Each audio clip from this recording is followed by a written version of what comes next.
Katika kitabu cha Nabii Isaya sura 35 nitaanza mstari wa 8. Nitafundisha habari ya njia tunayoiendea, njia.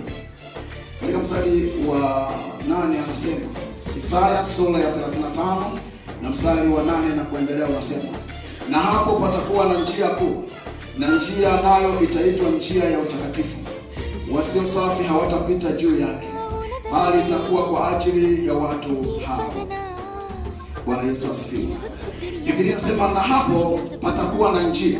Nabii anatabiri habari ya njia.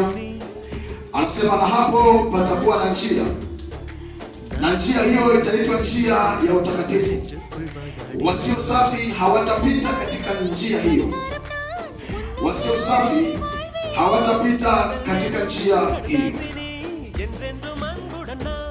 bali itakuwa kwa ajili ya watu hao wasafirio, wajapokuwa